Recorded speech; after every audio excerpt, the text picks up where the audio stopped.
Good morning. What up? What up? What's going on, my man? It's been a few days since we caught up. Has it really? I don't know when's the last time I talked to you since I have family in town, and I called you yesterday when I was on the way to pick up my daughter, but I missed you, and then you called me when I was making dinner and all that. Didn't have time to get back to you. Yep. For us, I mean, it's a long time, and for the listeners, we're talking about talking on the phone, not necessarily catching up on the mic Yep. recording. So. And thanks to Mike Van Epps, who made a comment to us when we refer yesterday. We usually talk about when we talk off the record, and we make these references. So we'll make those more clear as we have these conversations, not to confuse anybody. Anyways, lots that I want to talk to you about. I want to start by talking about the Met Maruka episode on Luke's story, which I think is the latest episode there. Dude. All right. So that one like hit me hard because it was like this guy's telling my life story. He's explaining my mindset.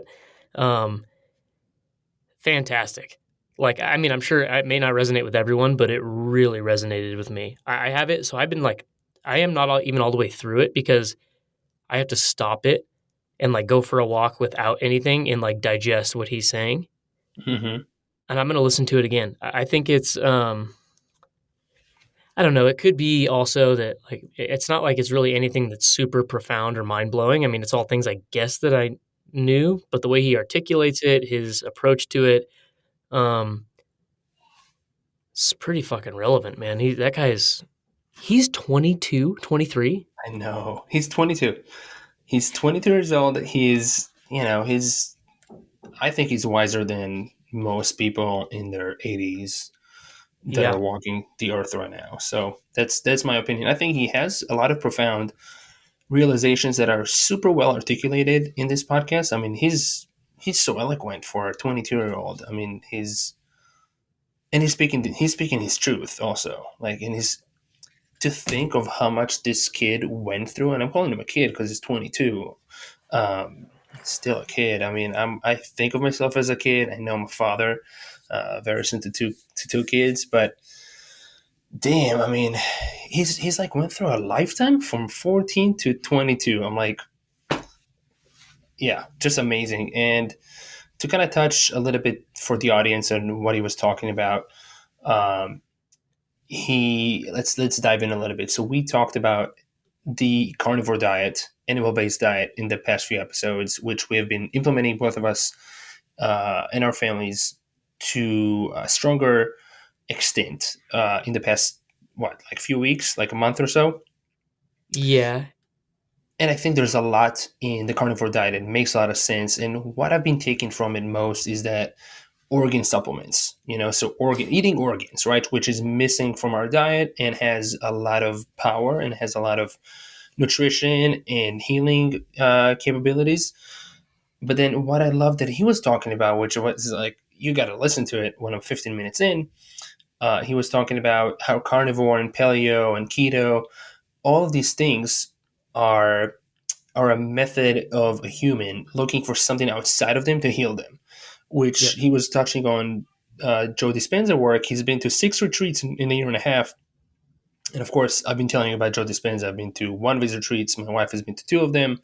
I've been doing his work on and off, of course, not every day for not of course, but not every day for the past year and a half. And it's super profound. And Joe's science scientific explanation of what the process is going through psychologically with people every day and through the meditations is just mind-blowing and amazing. And yeah, so the kind of the punchline in here is that it is all within us. It is all about our mindset, our energy, the way we carry ourselves, the way we think about the world. And those any diet can make a difference. Any technology can make a difference. Quantum energy, cold plunges, saunas, workouts, meditations, all of that adds up. But it's about taking the responsibility and understanding that our thoughts are what makes our lives, or what makes our reality. And it starts at the thoughts, and then it comes into choices and actions.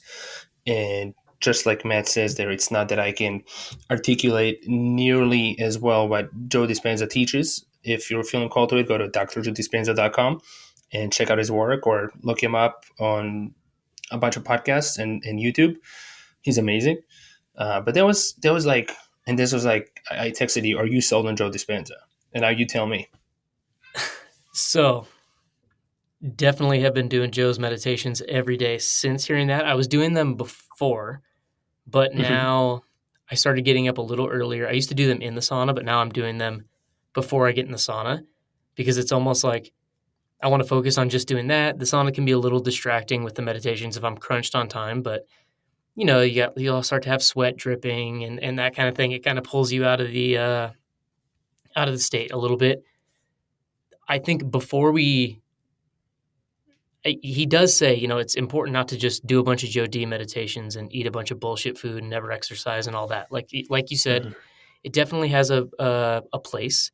Um, and I think, like you said, with the carnivore diet, the big take home, or I shouldn't say carnivore, it's more animal based diet. I don't know what they're. I feel like the carnivore is like the elimination diet. Like I'm only eating meat, Hmm. and I have some condition where that's what I'm doing. Um, Animal based is like, hey, I'm overall healthy. And I think this is an optimal way to eat, which I agree with When you for the mean most optimal, part. you talk about meat, mostly meat. What do you mean by what's the optimal way? I think the optimal thing is eat organs. Eat organs and don't be scared of meat. That's what I took away from my Hmm. main thing. I went through a period of time, like a few weeks, where I was like, I'm not eating any vegetables. This shit is no good. Hmm. And I just think, it's like rather than maybe having the plate look like 50% vegetables, 20% meat, 30% whatever. I mean, I think it's like don't be afraid to have like a healthy portion of meat, some organs, a little bit of vegetables, a little bit of fruit, like some raw dairy. I also just like having vegetables. Like we made some Hmm. bok choy last night that was really good, and I wanted to eat it. I also had a big ass ribeye, so Nice. um, that's the animal based takeaway for me. To eat organs, like that's the biggest thing, and Hmm. then don't be scared to have meat. Like eat more meat. It's not meat is not going to hurt you. I don't this like Hmm. all this bullshit around meat being bad. Um, so that's that. The second piece is when he was talking about looking for something outside of yourself to heal you, bro. That has been what I have been doing for. I mean, I would say a significant portion of our disposable income goes towards other like supplements. We have a lot of supplements on auto ship. Hmm. It's like I got to get body work from certain people for certain injuries, or we're getting acupuncture and chiropractic, and I think all these things are great. But I've also just had in my mind like I have to go to these people to fix my problem, or go to this product to fix my problem, or I got to get stem cells, or I got to be microdosing, or I got to be drinking mud water or coffee, or I mean, it's like I've never thought of, hey, like when are you going to take responsibility for your shit, or at least face it, or at least like realize that there is some capacity to take care of it on your own. That's cool. And um, that I want to segue into a few things talking about this. But when you say I gotta do these things, are you talking about I gotta do these things to feel good, to feel focused? What is your thought process when you are thinking and spending, your resources and time on body work and supplements, etc.? It's usually fixing things that I think are broken.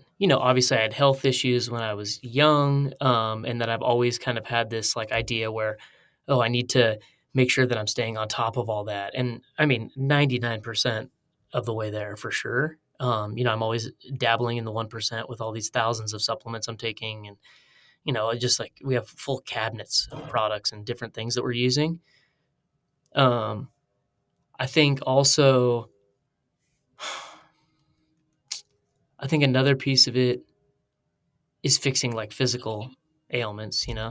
Like when you have something wrong with you, like you're Hmm. like I have bad ankle injury, you've had hip injury, you've had back injuries, had a handful of surgeries on those things. Uh, yeah, I'm looking for someone else to like fix that problem. Like, how are they going to go in and fix it? Also, Hmm. like a lot of the ankle injury, for example, a lot of that's like you can even just do not even energetically. Like a lot of it is just not wanting to take responsibility. Every time I've seen so many PTs, body work people, orthobionomists, like you name the practice, right? And all of them are like, well, yeah, you got to do, put 30 minutes a day into doing all this different work. And I do some of it, some of the time. I'm pretty good about it. But I like literally am, I'm always thinking, oh, I need to go in there and get the stem cell injection. So I walk out with a brand new ankle and feel great. And even that, like, I've had those injections and they help a little bit, but you got to do the work. Hmm. Um, and I just think, yeah, like overall take the energetic side of it, the matter versus matter and energy versus matter argument that they have, um, or point that they make. I think it's just like about taking responsibility. Hmm. Well, so what is that? As you said, it's a was a quite for you, I would say profound and enlightening talk. What's your takeaway in terms of your kind of like pausing the podcast and kind of integrating, simmering on the message that he's. I mean, he feels like he has to be. He's always talking about how he's wrestling with like how he has to be getting something done. And I can't remember the last time that I haven't felt like I'm getting something done. Even when I'm chilling out, like watching some dumb shit on TV with Kelsey, I'm like getting done unplugging. Like I'm like, oh, all right, I'm gonna get in. I'm gonna check the unplug off my list today, kind of thing. Hmm. Um, and everything is about like him. It's like, oh, I got to build this business, and he built a very successful. I think he said like mid seven figure business on, um, e-commerce based company, and that was like all he cared about for a little while. Hmm. Um, but it's like always having something to do, something to work on, something to build. And I'm the same way. It's like there's nothing is ever. I'm never like just floating and just like enjoying. I'm always But having to get something done, work on something. what was that word you just said? Floating. Floating, yeah, it just kind of Floating. like being like in the current of this river. Like if life is kind of a river and you're just kind of like floating down it, and it's like the river's gonna take me from top to bottom. It like some people, I think, and Matt is realizing this now that he can kind of be in flow and enjoy that being on that river. Mm. Um, but for me, I'm like, probably how he used to be. It's like I'm always trying to manipulate which part of that river I'm in, and I'm swimming and pushing this way and paddling this way. Um, and in a lot of ways, I mean, I think I have a great life. I think I have a great schedule and do what I want, and it's I'm very fortunate and grateful for all that. Um, but it's definitely not like I'm living with ease. Mm. Well, that's kind of this what part of the segues that I wanted to talk about. So, a little tangent there. As you talk about flowing and floating, the name of the podcast that I'm going to launch on my own is called The Flowing Experience. Right? Wow. It's about being in flow and really, as he was talking about, surrendering to what the universe has for you without it's great to think ahead, which I love doing, is the 5 year plan and planning ahead and thinking big and manifesting and creating our own lives at the same time, kind of surrendering and flowing moment by moment to the experience and responding to whatever life has to offer us, whether it's a challenge, whether it's a gift, so with that, that's going to be the focus of my solo podcast. We have our second optimization, as our listeners might know by now, what it's focused on. And this is going to be more about finding more flow and really being in flow. What does that mean looking into consciousness? So I also want to talk about, on that note, and kind of put a plug into my men's retreat, right? Men of Integrity, which I've been, as you know, I've been putting some pressure on you to attend for like over a year now since I launched it in June of 2021, Hmm. and even this coming one next weekend. which is quite a hassle for you to come and at the good timing. And I was pushing you to come for a few weeks now. I was encouraging, pushing, Yeah, interchange yeah. those words.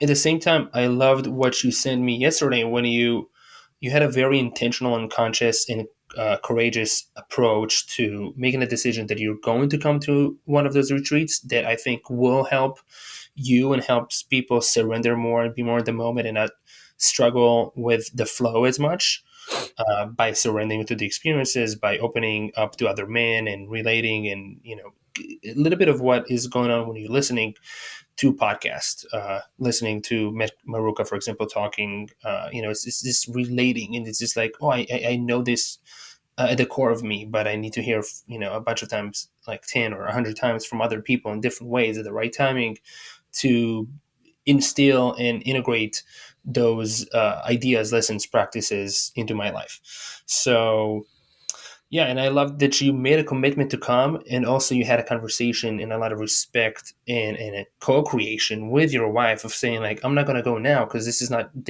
what's the best for me and my family at this moment. I know that this is important work. I want to do it. This is what is important for me and my family, but not now. And I had a lot of respect seeing that you, after I was telling like what's going on, you're like, oh, I haven't talked to my wife. I haven't talked to my wife. You knew that she was not fond of the idea of you leaving at this time, which I think is why you kind of like push this conversation. Also, understandably Definitely. and understandably, it's like, she's in a sensitive place, pregnant, and in specific timing, and she made plans with you already. So I respect that you found the courage to have this conversation, the right timing that would make sense for her to express how you feel about this specific event for you and your family, in terms of your growth and comfort in life, and living as much as you can in your true mission and all that.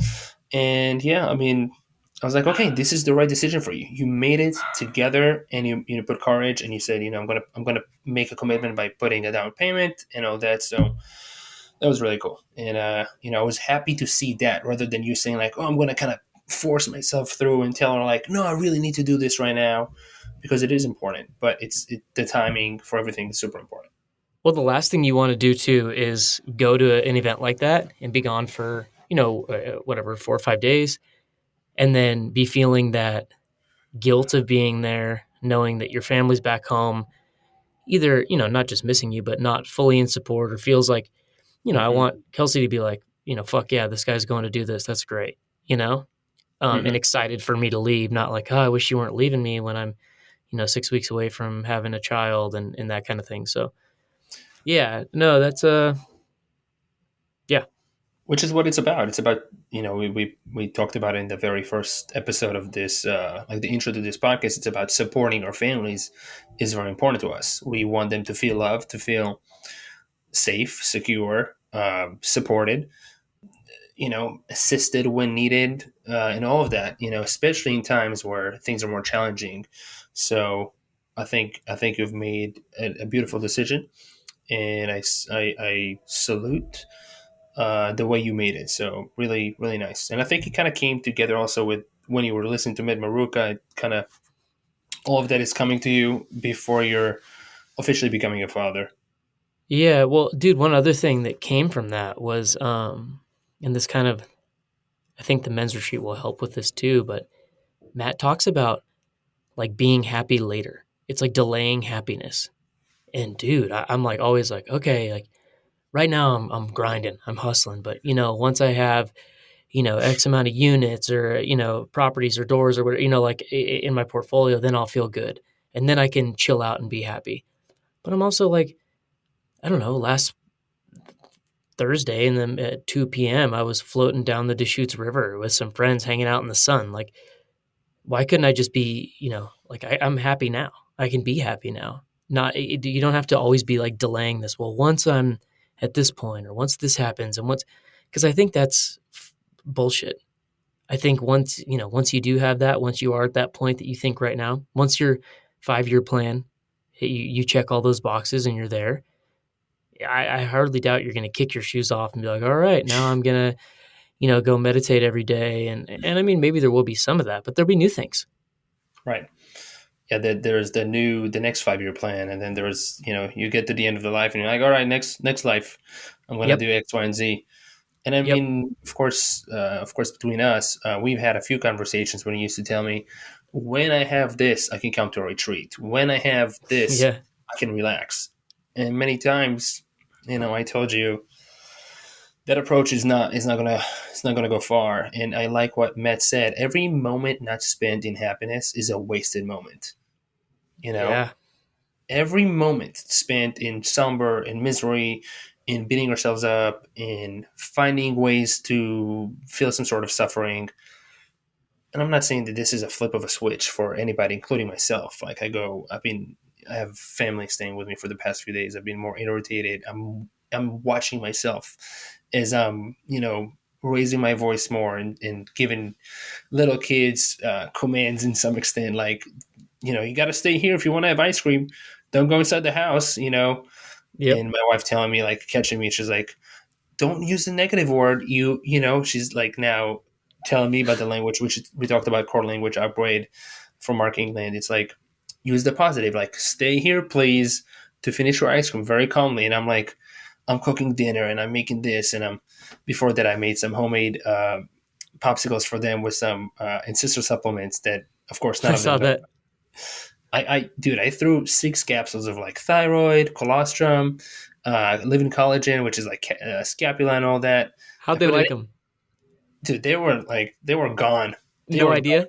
They have no idea. I mean, it wasn't tasteable, and I Okay. think it's a really, I was thinking a few things, which I wanted to consult with you too later on. It's about like recipes, for example, right? So recipes for kids, and you're about to have a kid.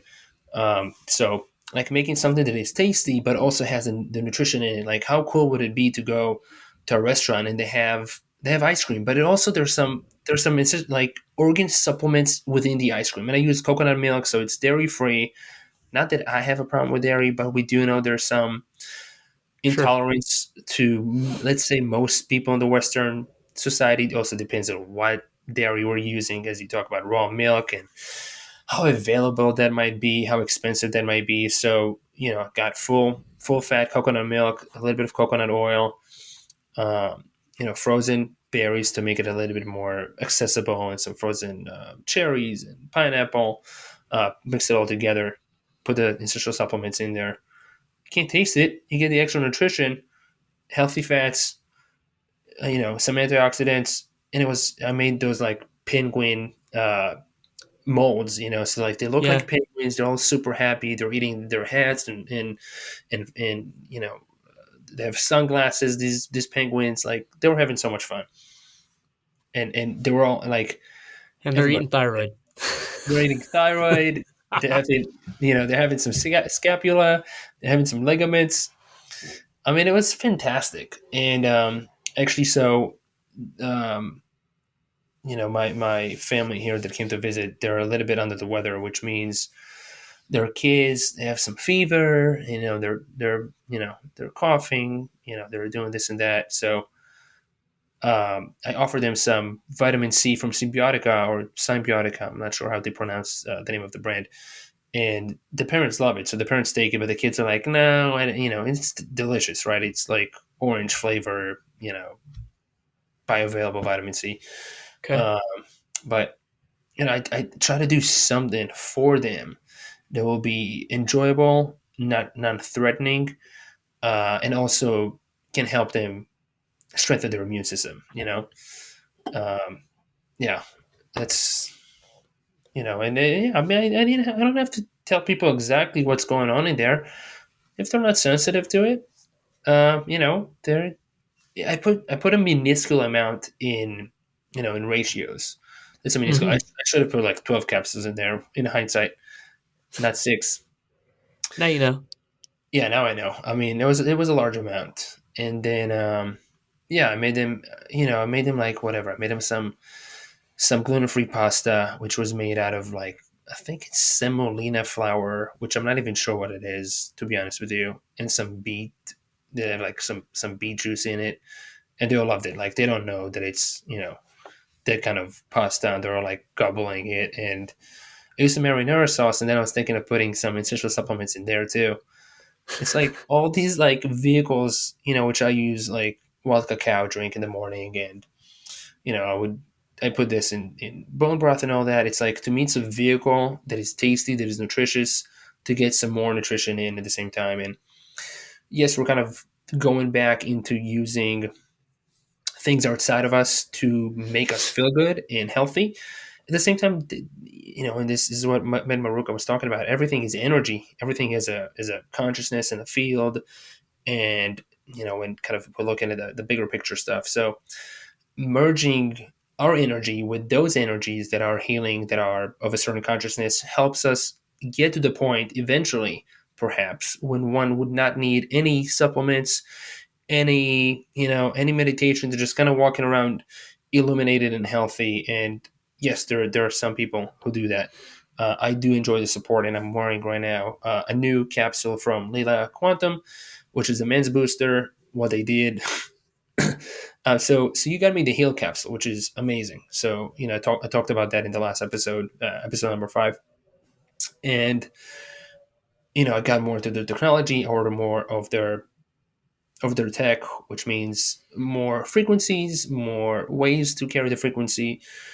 And the men's booster that I'm wearing now, which is on sale right now, 50% off, uh, has all kinds of supplements in it, which is a really cool way for me to kind of merge my consciousness with all these supplements without having to ingest them. And one, not only buy and spend money on so many of them; two, not drink as much water. Like to take them, and I like to swish water in my mouth in order to absorb it better. So there are so many things that I like about just working directly with energy, kind of working directly with organs. And I think we talked about in a previous episode, kind of going straight to the answer, right? So straight to the answer is also being in a mindset. I'm walking around, with an abundant mindset of prosperity, of abundance, of health. Do I keep it, as they would say, do I keep it 100 all the time? No, but I'm making an effort to, constantly get a little bit of improvement. Remind myself and catch myself if I'm going into a thought process that is not serving me. Catching myself if I'm being somber, catching myself if I'm feeling unworthy. So, and then changing it. Making a choice. And then Maruko mentioned the book that our dear friend Michael gifted to us when we went to Peru to do a retreat in the Sacred Valley, which is called The Untethered Soul by Michael A. Singer. And there's a chapter in there that, I mean, that book is super powerful. Every chapter in there, I was simmering on it for a long time, like weeks, at least a week on each chapter. The one that really keeps coming to mind is unconditional happiness, which is we make a choice to be happy. It's like something comes up, like, no, like I'm going to be happy. I'm not going to attach myself to this situation that I'm clinging on, which could be financial, could be relationship wise, could be health wise. Uh, there's so many things that we can find misery and dissatisfaction with, but it's a choice to look at the brighter things, and also a choice to roll with the punches and float and flow and enjoy this beautiful gift that keeps coming second to second. So many great gems in this podcast.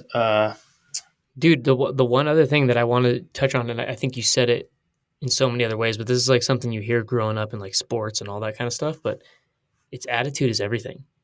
Like Mhm. your attitude, the way you feel about what's going on is 100% of the situation. Because there's some people that hate doing burpees and they're sitting there, oh, I hate this the whole time. This sucks, blah, blah, blah, blah. And then there's some people that love it and they're having a great time. So there's nothing wrong with the burpee itself. I mean, maybe that's a shitty Mhm. example, but it's all in your perspective. And I think, they also talk about these people that are, chilling in Italy, drinking a bottle of red wine and smoking cigarettes all day, living to be 110 years old. And then you have a guy living in Silicon Valley, stressed to the nines, working 70 hours a week, but taking all the supplements and going to the cryo chamber and doing all the stuff. And, he's all Mhm. fucked up and miserable and dies at 70. I think it's just because his perspective on life is so much different. Yeah, well And there's more said. doing than being. that's something that they touched on that in that podcast when Luke was saying, and if Matt, if I could have your brain, into my 22-year-old brain, and I love what Matt, Yeah. it's like it doesn't matter because it's the energy, like you can take somebody's brain, you can take their whole, organs and move them to another person, implant them into another person. It's not going to make a difference. It's the mindset, it's the energy, so everybody has an energy field, and we talked about it plenty of times. Like you walk into a room, you meet somebody, you have a feeling like, is this an authentic, happy person, or is this somebody at that moment, right? It's also moment by moment, who is, in some misery and suffering, or perhaps in some ways also not having the best interest for me, or, however we put it into words. And man, um, yeah, I mean, we know, of course, I keep saying of course in here, but between us, right? So we know a good amount of people, since we lived in San Francisco, that are on paper doing all the things. They're going to a float tank, they have money, they have the house, they have all the biohacking gadgets. But there's like these, and we go back to the subconscious, which is what Dr. Joe Dispenza talks about. The subconscious mind, from what we understand, runs 95% of the show called our lives, and 5% is the conscious mind. So it's these programs that usually happen in the very early age, up until 12 years old, based on brain waves. Kids are in their subconscious like all the time. And the brain waves get a little bit faster, so they're in the slowest until 2, and they get a little bit faster until 7, and from 7 to 12, it's a little bit faster until they get to the high beta waves, which is what we use right now to have a uh, somewhat complex conversation. And then the subconscious is running people's show. Like they're just, they can't figure it out. Can't figure out why they keep looking for the next thing and accomplishments and this and that. And yes, a lot of it has to do with our parents, our environment, our schooling, our neighbors, our grandparents. A lot of that is things that we record as kids in terms of behaviors and expectations, and what we believe to be truth. And also, it's our responsibility, when time comes and we have the conscious mind, to get into the subconscious mind. Meditate really deeply, find more joy, figure out that we are responsible for this, understand how the mind, how the body, how energy works. It's our job to take care of ourselves. Our friend Elena Hudan always said, like, take your life into your hands. Something of that sort. So I am with that idea that we are responsible for everything that happens in our lives. There's nothing that happens in our lives, meaning there is no victim mentality. And this is coming from a descendant of Holocaust survivors. So most of my known family, to my grandparents, perished in the Holocaust. They can say by another person who took their lives and dehumanized them. And everything is true from a subjective way of looking at it. But at the same time, we are responsible for everything that is happening to us. There is no victim. From my understanding, when someone, including myself, is subjectively becoming a victim, it's their energy attracting this victimhood that then happens. It's some sort of a, is it masochistic? I'm not sure what Masochistic. Masochistic. masochistic.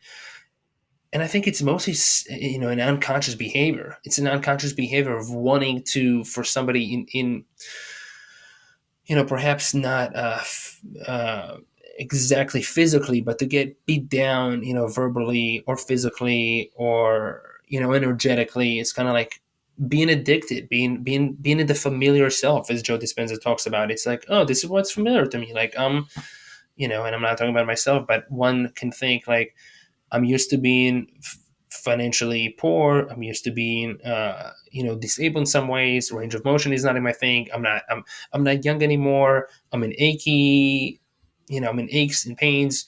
I don't deserve. I'm not worthy of success or of nice things. All of these things, I think, are, yeah. They a lot of times they come from parents, and friends and all that. Kind of merging, being oneself in an energy that is then overcome by another source of energy, especially if it's parents, right? Because we have so much love for our parents, usually unconditionally, right? Like they have for us.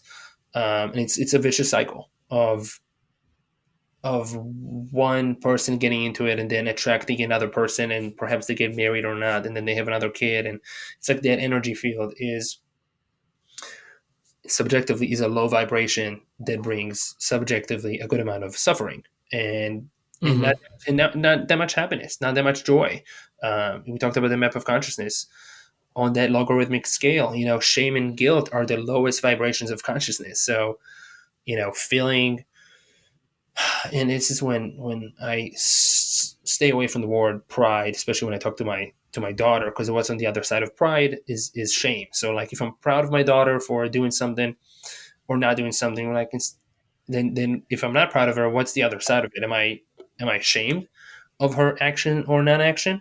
So I use the word impressed, I use the word inspired, happy for you, happy to see you in this space. So there's so much that goes into the language that we think in our minds, the thoughts that we have, how we think and talk about other people.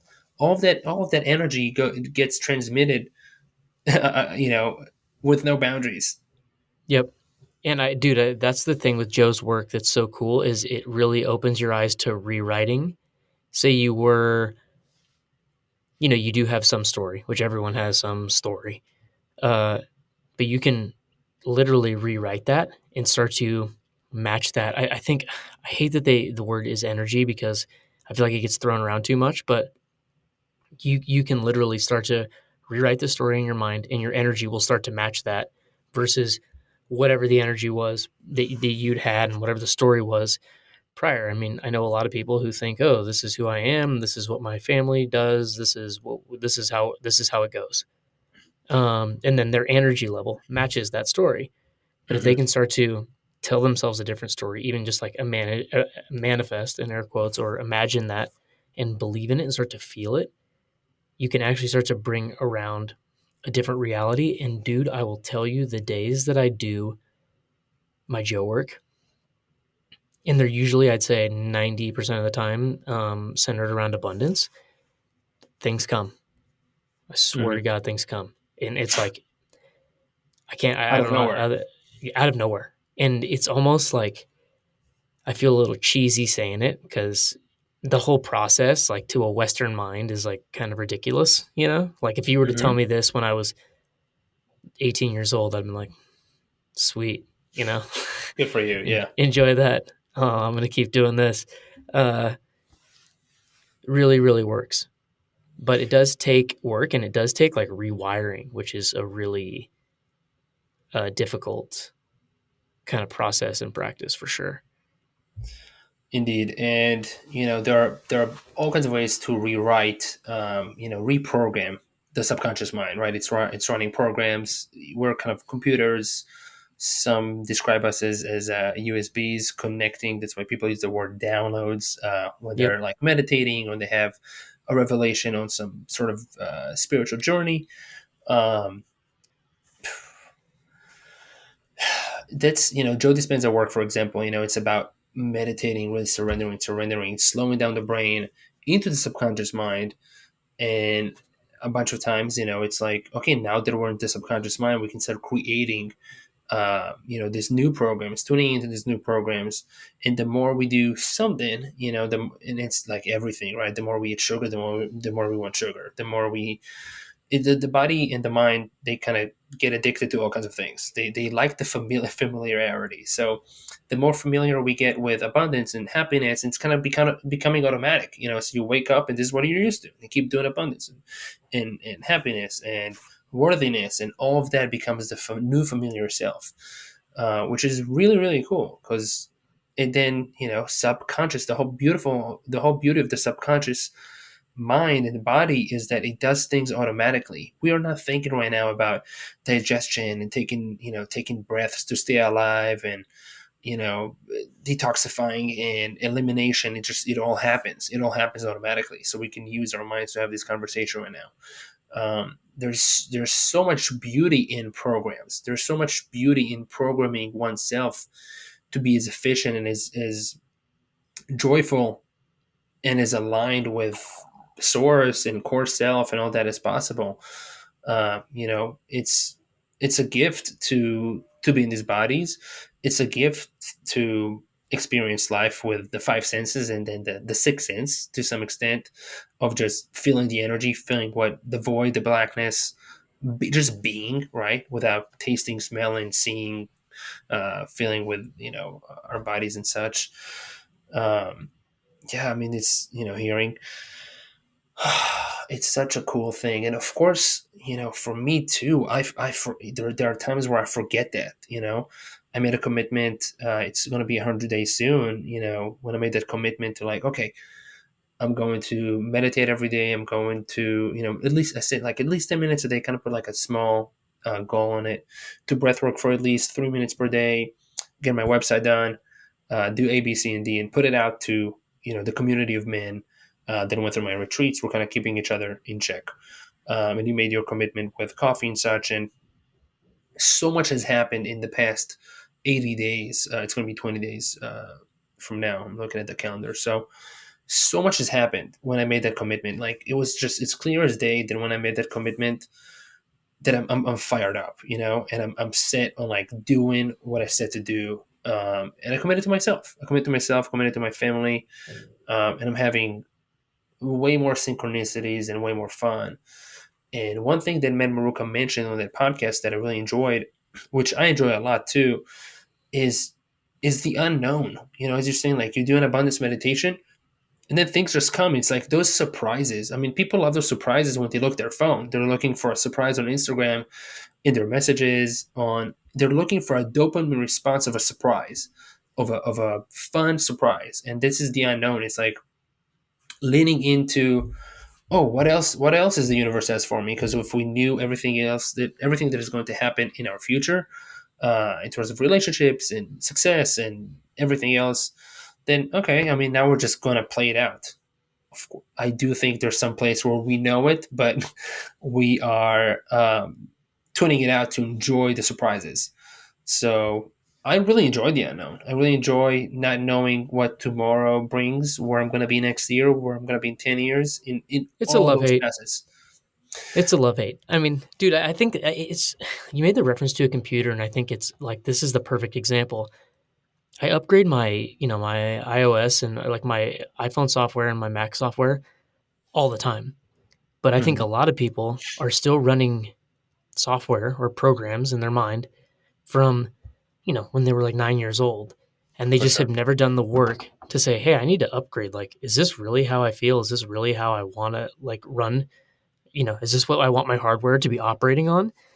Um, and it's just a crazy idea. I mean, imagine right now if you were still running on, I don't even remember the original software from Macs, but even if you're running on Snow Leopard or something, which was a few, versions ago, it would be a horrific experience. Um, it would just be slow and clunky and shitty and wouldn't be, optimal. It wouldn't be what you're capable of doing. And I think Hmm. people should view their subconscious, like the patterns they're going to run the same way. And that's why that's been the big thing for, with Joe's work for me. I've just noticed, it's like, oh, if I'm going to run a program, I may as well run the one I want. I think most people don't know about the subconscious mind. Like they may have heard of it, they don't know what role it plays, how it plays a role. I think a lot are being programmed, somewhat by TV programs, by radio programs, by media, um, to desire certain things. It's repetition is also something that really builds, perhaps is a word, the subconscious mind, right? So repetition is something that really ingrains an idea and then makes the mind believe that it's true. So let's say I'm repeating to you over and over again, you're abundant, or you're bringing to oneself, right? I'm abundant. Eventually, the mind starts believing that. So when ideas are running around that hard work, and as Matt mentioned in the podcast, like working like 16 hours a day and like having a high paying job and having certain cars and status and going to certain schools or Ivy Leagues is like this is the definition of success and security and safety and love. Then people believe that they still feel the emptiness. They still don't feel that great about themselves. They're kind of competing with other people about status and whatnot, and keep looking for those moments of glory. Um, but they don't know really how the formula works, and they believe that what they're doing is correct. And I think a lot of people also, that's the way they take care of their bodies using allopathic medicine. He talked about the kind of the mechanistic view where you take allopathic medicine, whether that's uh, what do you call it, antibiotics, ibuprofen, all those things. Like, yes, they Like have drugs or even surgery. Yeah, yeah. they have an immediate effect. They are helpful, but there is more to the picture than matter. In touching really quickly on matter and energy, is that when we look on a physical, scientific level, matter in the third dimension is a more dense version of energy that comes, say, in the fourth dimension, fifth dimension. It's a slow down, perceptually version of energy. You can feel it. You can feel your body. You can feel the desk. You can feel the microphone. You can really feel the energy. Let's say in the fourth, fifth, with those five senses, it's not as perceivable. But sometimes we are able to tune into it and just kind of feel it, and also see these visions in all kinds of ways with all kinds of journey, right? With breath work, uh, you know, activating the pineal gland, which is part of the Dr.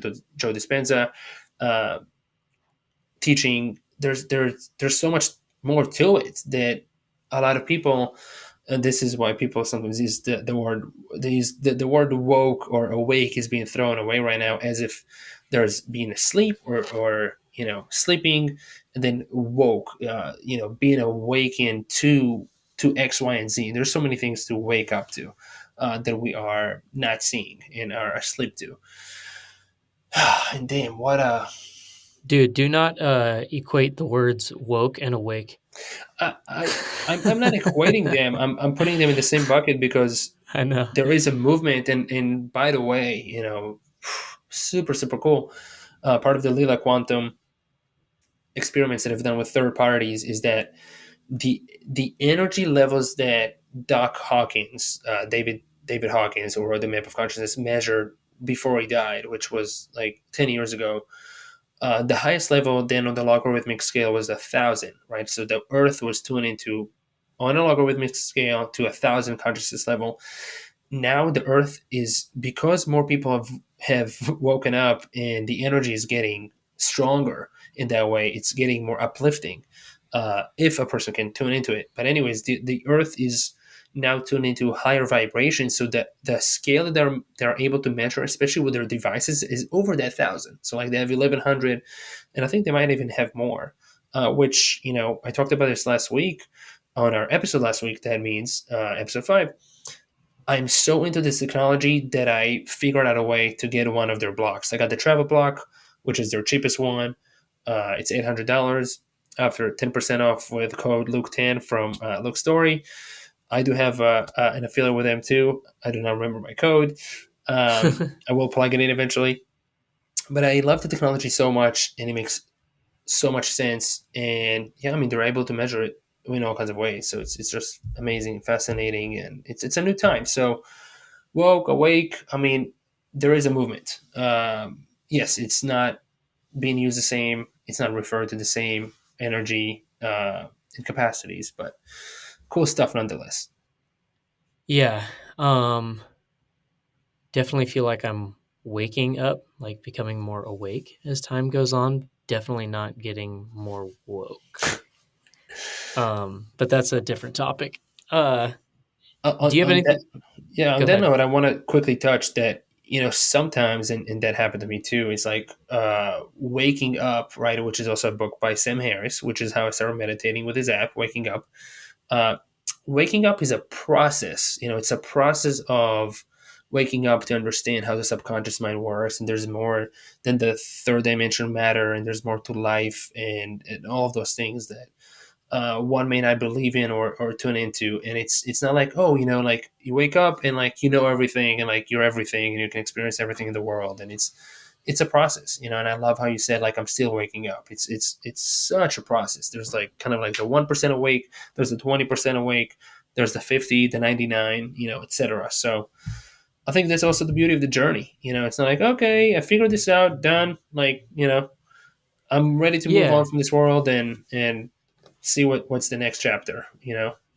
And I think like I'm at a point where I'm starting to notice when people are more or less, this is kind of judgmental and comparative, but like I can tell that you are more awake than me based on our conversations. I'm like, damn, this guy just kind of knows a little more than I do about this.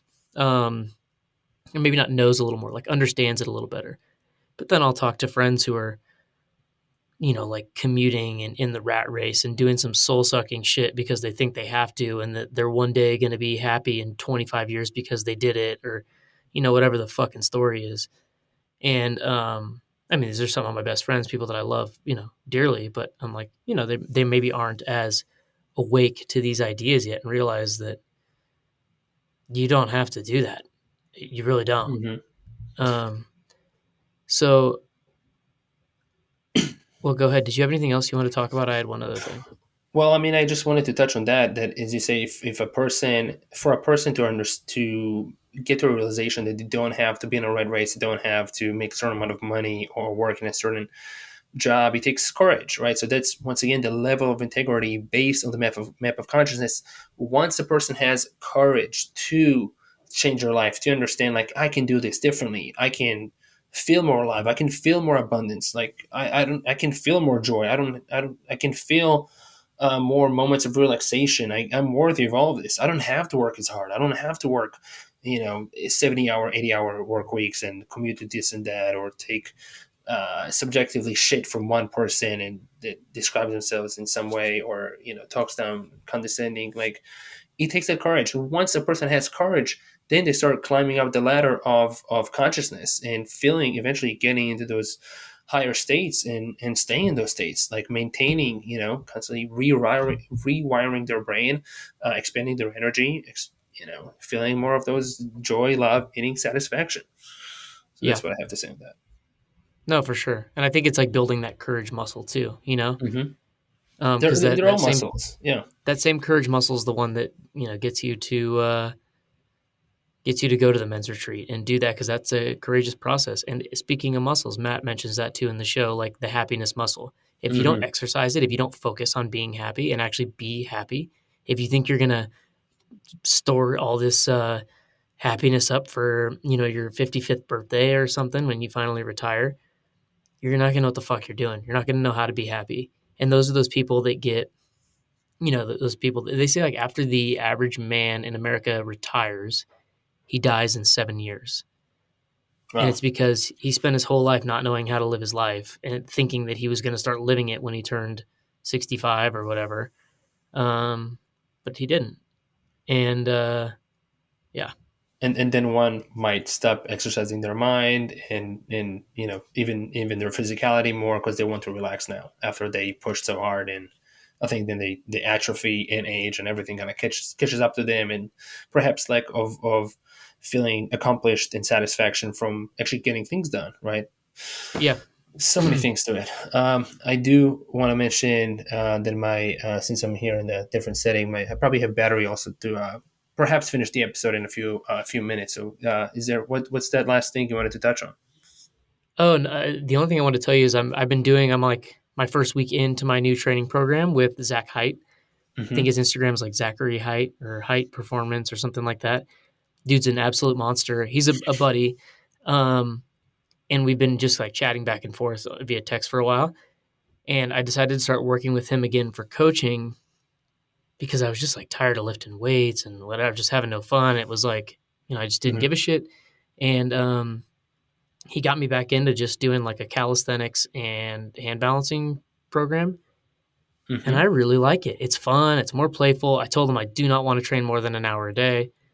Um, and it's been pretty sweet, dude. I really really like it. It's I also told him I don't want to do any like lower body strength work. I was like, I go on a ton of hikes. I'm gonna start like riding the bike more, that kind of stuff. I don't want to squat or anything. My hips and ankles don't like it. Um, It's awesome. yeah, it's been pretty great. And it circles back to what we talked about with kind of like the person, let's say in Silicon Valley, who's chasing the high life with material things and like biohacking and all that. And it's the attitude about it. Like if somebody is doing this with lack of joy and like, oh, I'm taking this because this person said that it's good for me.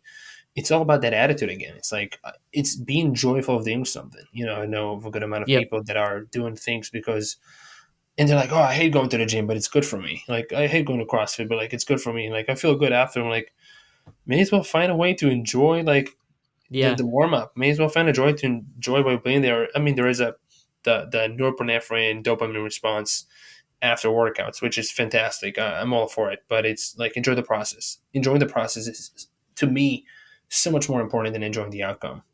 Both Yeah. are important, but And the yeah, attitude and the intention, dude. Like they even have that study. I think they mentioned it in the Body Keeps Score, or maybe I heard it from Joe Dispenza's work, read it in one of his books or something. But basically, they had people like half the people, the control group, did bicep curls every day, a certain amount. They're all in the same program, and then they had these other with like a dumbbell, and hmm then they had this other group that would just sit there for like 10 minutes a day and do like arm curls, but imagine like blood flowing and it getting bigger and bigger and like growing and blah blah blah blah blah.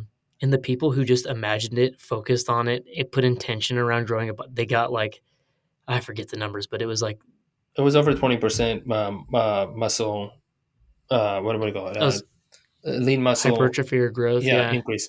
I think these people didn't even do the motion. They were just Oh, they're just thinking imagining. about it. All they Yeah. do, they're laying down, they're sitting down, they were thinking it. They're imagining their bodies doing curls.